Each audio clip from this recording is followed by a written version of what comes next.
Hi, it's Ben here from 24/7Me. Xiaomi have released the new Redmi 6 Pro, so I have one here.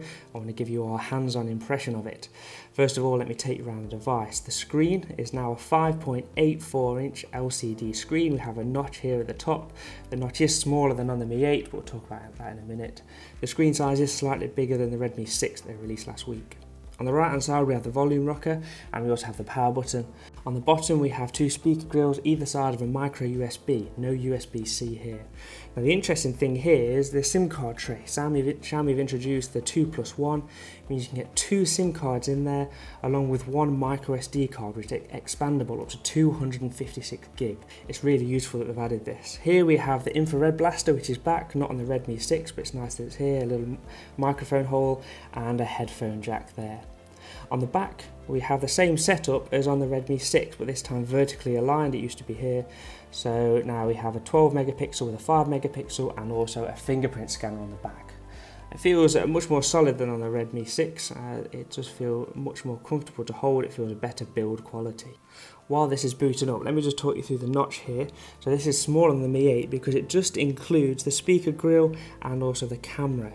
It does have the AI face unlock, but this is just using the standard camera and the software, so it's not going to be overly secure, but it's a useful feature if you want to use that. Other than that, you have the fingerprint sensor for more security on the back. There's a slight chin here, again slightly bigger than the Mi 8, and the bezels all the way around are slightly bigger than the Mi 8, but that's to be expected because the Mi 8 is the flagship. But overall the bezels are really good. It feels really snappy. The Snapdragon 625 in here. If we go and look at more of the other specs, so they've included the Snapdragon 625 again. Xiaomi seem to be loving this chip. We get a 4000 mAh battery, which is bigger than the Redmi 6 again, and it's running at 1080p resolution. It has 3 gig of RAM, and this one has the 32 gig of storage. As you can see, it's running MIUI 9.6. I expect this to get updated to MIUI 10 when that's more available. But overall it feels very snappy. There's no obvious lag. I do prefer the Snapdragon chip over the MediaTek one. Now let's have a quick look at the camera to see what the camera settings are like. Now, like I said, it has a dual camera at the back, a 12 megapixel with a 5 megapixel. So we'll take a quick photo here of the Mi notebook and zoom in to see what the quality is like. That seems plenty clear enough with the 12 megapixel, no obvious pixelization there. Overall, very good. We have lots of different settings here. It has the portrait effect, and it uses the dual camera and the AI software. So the AI software is the same as on the Redmi 6, that it can detect what it's taken a photo of and adjust the settings accordingly. For a budget phone, the camera is perfectly suitable, and on the front it has a 5 megapixel camera built in here too.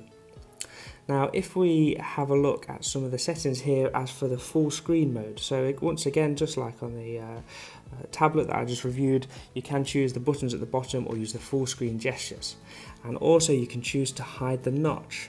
So if we just choose to hide the notch here, you'll see that it will disappear.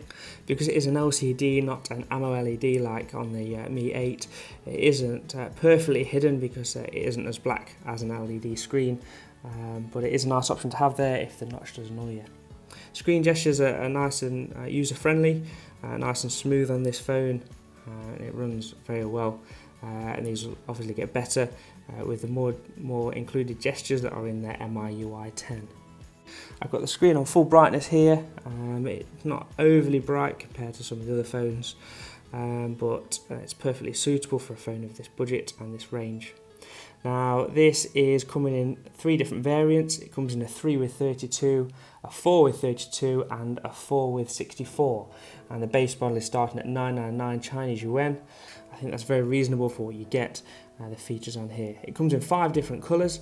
It comes in gold, red, blue, pink and black. I've got the gold one here, and the model I have is the 3 with the 32 gig. Xiaomi have not said anything about an international release yet. This is just available in China, so my recommendation is to use a site like GearBest. You can follow the link in the description if you want to get your hands on that. So this is the Redmi 6 Pro. Any questions, leave them in the comments, and please don't forget to subscribe.